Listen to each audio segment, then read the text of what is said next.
So now we're in the month of June. And in the month of June, we're celebrating a special day for men in society called Father's Day. And in my previous video I posted, I was talking about toxic behaviors that are being normalized in society.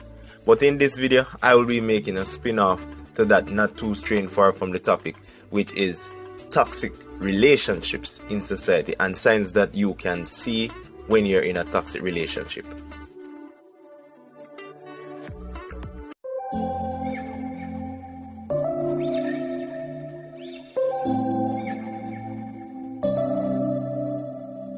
September we met, I could tell by your smile. So for the introduction of this video, I'll be giving you the reason why I'm doing this topic, or I should say this subject, for this video. And when I say subject, it's because it's more like of a learning process for a lot of persons in society. And I know that a lot of people will watch this video, and if they watch it in complete entirety, they will understand completely that they are in a lot of toxic relationships. So the inspiration behind this video came from a conversation that I was having with somebody I know.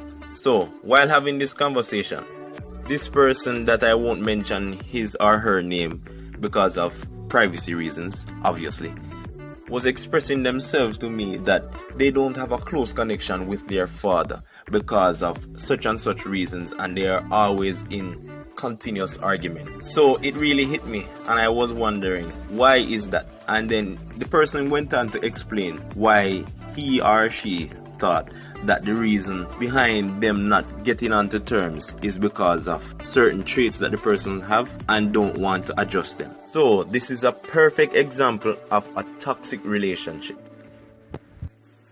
So before we go any further into this video, if you like the content that I am creating, please hit the subscribe button and hit the like button so the YouTube algorithm can know exactly what I'm doing over here. And follow Concept of the Mind on Instagram. So the first sign on this list of a toxic relationship is the lack of support.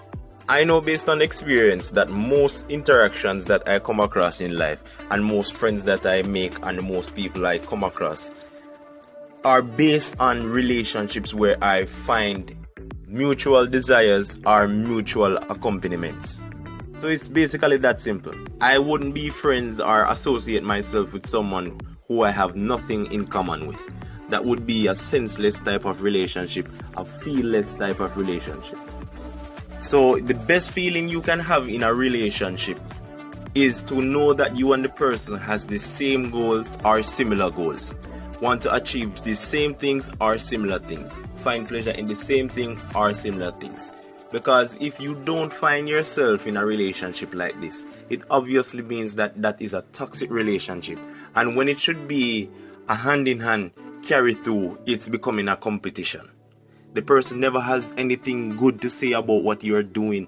They discourage you to do certain things. They don't see any light in any decision that you make. This is a sign of toxic. Another sign of a toxic relationship is the lack of communication. How many times have you tried to explain yourself to someone? Explain or express how you actually feel about a situation. No, I do not like this because of such. And the person simply replies with something like, you always do this. Why don't you just be more like this or be more like that? This is a toxic sign because you cannot be yourself around this person. So in this case, most times you would try to avoid contact with this person, avoid talking to this person, avoid seeing this person, because you're going to be in a space where the person is using sarcasm, the person is sneak dissing you, or in any other different times throwing you under the bus. So you can't express yourself and communicate how you feel, or vice versa. This is a toxic sign in a toxic relationship. Another sign of a toxic relationship is jealousy. Now don't get me wrong, this type of thing happens to the best of us in society. Jealousy. Jealousy is a real thing that everyone experiences at some point in their life. Whether it's when you were a child and you saw someone with a ball that you really liked, or it's now when you're an adult and you see someone driving a very nice car and you actually feel some type of way about it. But while experiencing jealousy, it's not how you feel, but it's what you actually do about it. It's very easy to be engulfed by rage or by any form of emotion, especially a feeling of jealousy. Now, this isn't a particular type of emotion, but it's a particular type of feeling that everyone experiences. So when you see someone with something, instead of feeling some form of anger or aggression towards this person, you should control your mind and say, wait, no, this isn't the right thing. I don't know what the person has done to receive that type of thing. I don't know how hard they had to work. I don't know exactly what is happening in that person's life. And then think back twice again to realize that somebody else might be jealous of you for something that you have. And the cycle continues. So try to control yourself and control jealousy. And if you know someone who is jealous of you for something that you have, that is a toxic relationship, deal with it. Now, this is a good one. This might be a sign of a toxic relationship that you might not even consider. This is the lack of self-care. There are a lot of persons in society who are using you, who are allowing themselves to get used by you, and some who just don't know what exactly is happening. So with that being said, there's a lot of persons in society who are not taking care of themselves in society to use the person who is closest to them to always be around for them. They find excuses for everything, why they can't do it, why they can't make it, how this is so hard, and so on and so on. This is mostly common in relationships that aren't platonic. So persons hang on to a type of relationship with someone who they know will walk away after a certain event or has had enough of them, but they use some form of health issues or whatsoever to make the person still stick around and stay with them. And it's also common in parent-children relationships. When parents are trying to get the kids out of the house and let them start their own lives, the children just find every excuse to show them that they aren't ready and will allow themselves to live with their parents for almost the rest of their lives. Toxicity in a relationship can come in many different forms, and one of the most common forms in a relationship is abuse. When you check the stats for the amount of persons being reported for abuse or the amount of parents abusing their children, you now realize that there's a lot of people abusing persons in society and abusing the relationship that they have with that person, thus messing up the head of that person and messing up the future for that person.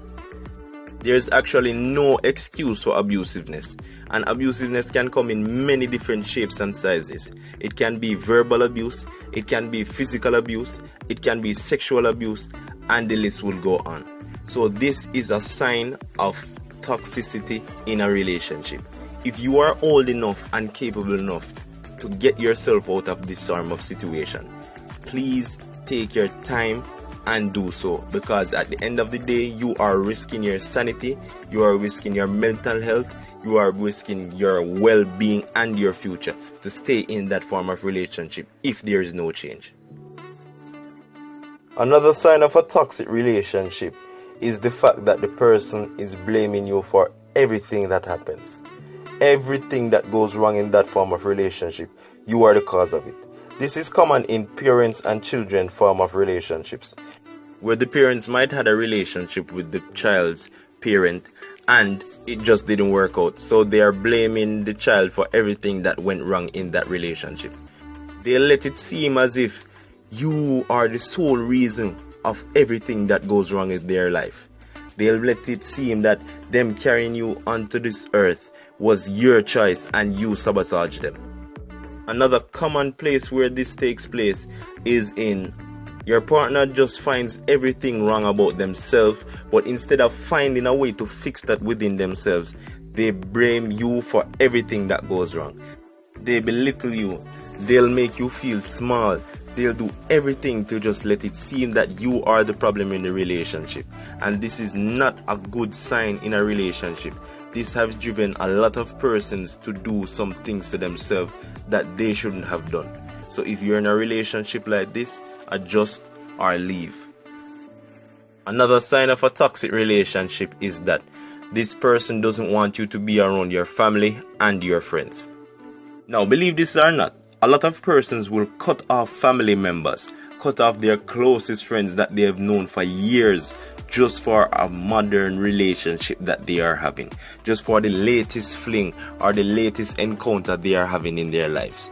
Because this person does not understand self-love, and while they don't understand self-love, they let someone come in their lives and use them.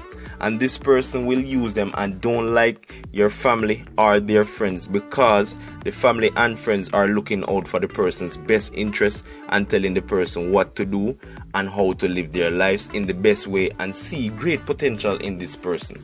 But because the person in this relationship is only around for using them, and that is the sole purpose of the relationship, they'll tell this person to cut off their friends and cut off their families because they are a bad influence. And they'll do so many psychological flips and so many psychological twists to this person to let it seem as if the family and friends are really bad persons. This is a real sign of toxicity in a relationship. Another sign of a toxic relationship is the person is very dictative. The person is very controlling. He wants to know everything that you are doing. She wants to know everywhere that you are going. They want to know everything that is happening. Before it even happens, you have to ask for some form of excuse or some form of permission to live your life. What type of relationship would that be? That sounds more like a slavery type of mentality. They'll use tactics to intimidate you. They'll have some form of thing to hold against you and tell you that, oh, you are nothing without me. Nothing can be done without me by your side. There's nobody else out there like me. You won't ever find someone like me. No one will love you. Look at you. You have no worth. You have no value. This is a toxic relationship, and I do hope that no one currently is in this relationship. And if someone is in this relationship, they'll find the time to get out of it and find themselves and love themselves. And the final sign on this list is the person inside the relationship does not know what they want. They don't know where the relationship is going. They don't know what exactly is happening. They see no future. They see no present. They are just riding the wave. If you are in a relationship like this, it is best for you to leave this relationship. The first reason why you should leave this relationship is that you do not know yourself. You do not know what you want. The second reason for leaving this relationship is to find who you are, to find out exactly what do you want. The third reason for leaving this relationship is that you can hurt someone in the process. That is a toxic relationship. Allowing someone to get close to you, allowing someone to love you, allowing someone to appreciate you in their space when you know deep down inside, or you don't even know what exactly is happening. This is a sign of a toxic relationship. So as usual, thank you for watching this video, and please like and share. And if you are not subscribed as yet, please subscribe for more informational videos like this. This was Concept of the Mind.